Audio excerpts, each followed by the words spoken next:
Well, good evening and welcome to this program. This is the Limelight and my name is Sima Apollo. Now, today the 9th of December 2022 is International Anti-Corruption Day, and Uganda joined the rest of the world to commemorate a day in a manner to promote awareness about corruption, its dangers, and how to prevent and combat corruption. Now, Uganda has taken significant steps in fighting corruption, and several agencies and bodies have been established in this fight against corruption. But again, a report from the IGG, or the Inspector General of Government, last year indicated that 10 trillion Ugandan shillings is lost annually through corruption. That is a huge lot compared to the 46 trillion national budget that we have put in place in the last at least 2 or 3 years. And now when I talk about several bodies being established, I must also talk about several laws that have been introduced in this fight against corruption. But as we commemorate the day, we need now to take stock of these efforts in the fight against corruption, look at where we are and where we need to be. To do this evening, I have the former Deputy IGG and the former Member of Parliament for Rubaga North, Honorable Waswarule, in the studios, and welcome to the Limelight. And good evening, viewers. Let's go straight to your opinion, and through your experience, your evaluation of where we are compared to where we were around 10 or 20 years ago. What do you think? Have we moved an inch? Have we moved miles? Where are we through your experience? Well, as far as corruption is concerned, I think we've moved several years behind. It looks like a lost war. Really? For all intents and purposes. It's an uphill task, and the environment really isn't conducive to fighting corruption effectively. What has gone wrong? What do you think, where are the gaps?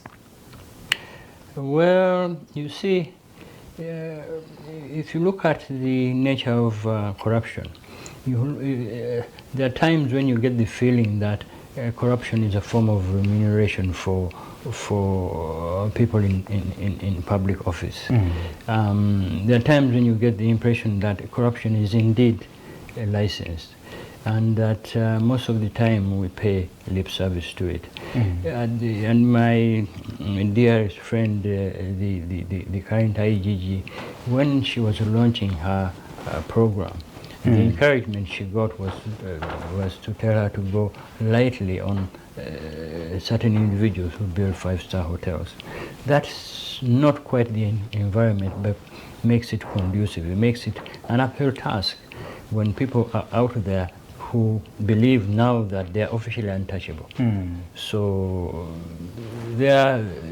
it's a challenge. It is a real challenge. I hope you talk about the lifestyle audit as proposed by the current IGG Honorable Betty Namisango Kamya. And now we understand that the lifestyle audits cannot be enforced just because we lack the legal framework to support this particular system or type of audit. Lifestyle audit, there's nothing wrong with it or particularly new about it, because if you look at the sudden changes in lifestyle, they give you an indication if something is going wrong, if there is no source of income to back it up. So a lifestyle audit is simply an indicator. If you were to enforce it simply on the basis of lifestyle and the ability of somebody to explain, sometimes it's not easy to explain people's sources of income. In Uganda and in Africa, a lot of deals, it is the order of the day. People do things in cash transactions and things like that. It's the nature of the environment that we're in. If you're going to survive, you're going to have to work in that environment. And sometimes accountability is difficult. And because of that, it would be difficult to penalize somebody simply because there's a change in lifestyle. But I believe it is to be used as an indicator. And on the basis of that indicator, one can now delve further. We do the same when we're auditing. You take a statistical sample, and that sample throws out some weird figures, and then they give you something to look at. Simply because the figures have been thrown out is not by itself a conclusion. Oh, so you mean to say a lifestyle audit is only a tool. It cannot be. It cannot be an end in itself. It's just a tool. It is an indicator. An indicator. Yes, of something that could be going wrong. It's a bit like if your nose started swelling. You can tell that maybe you're sick inside or something, but it's not by itself. I mean, you could have simply walked into a truck or into a wall. By itself, it's not conclusive. But I think it's a good thing. It's a good indicator. It's a good system to use in the fight against corruption here in Uganda. Can it be much more effective in the current environment in Uganda? Let me put it this way. Whistleblowers usually blow the whistle because they've seen, they themselves have conducted what you call a lifestyle audit. They've seen changes in lifestyles which they cannot quite reconcile. So it's not unusual. It's just that it's being formalized. Okay, let's look at what the IGG Honorable Betty Namsiango Kamya has said over time and over time. She says that part of this war or part of his efforts is to tell every Ugandan that this war is for every Ugandan. It is not for these agencies that have been established. It is a war for everyone. What do you think about that? Do you think she is right? She is right, and it is, and it's important to encourage people. And one of the factors they use to encourage people is that if your revelations yield some results, that you can actually benefit from a percentage of the benefit that the country has benefited from those revelations. Yes, it's very difficult simply because you're in office to conduct investigations without getting information from third parties, and in many cases they are the source of the information that, look, something might be going on. Sometimes it's simply people who are rivals or people who competed on a contract and one didn't get it, the other one did. But both of them could be crooks. But whilst the other one is saying the other one is a crook, it does not stop you from also looking into the activities of this one. Because in order to compete effectively with the other one, they might have also taken some short steps. Honorable, let's talk about the attitude of Ugandans towards corruption. We know that we have gotten to a point where actually some people look at corruption as a means to survive, a means to live. For instance, some drivers at times, they know that if they do not pay a bribe, they may not be actually able to get to their destination. So it's now more of a means of survival, means of livelihood. I want you to tell us what you think is the attitude of Ugandans right now towards corruption. Are they looking at corruption as an evil, or they have embraced corruption? Well, the indicator that you have just given, there's a saying that the fish starts rotting from the head.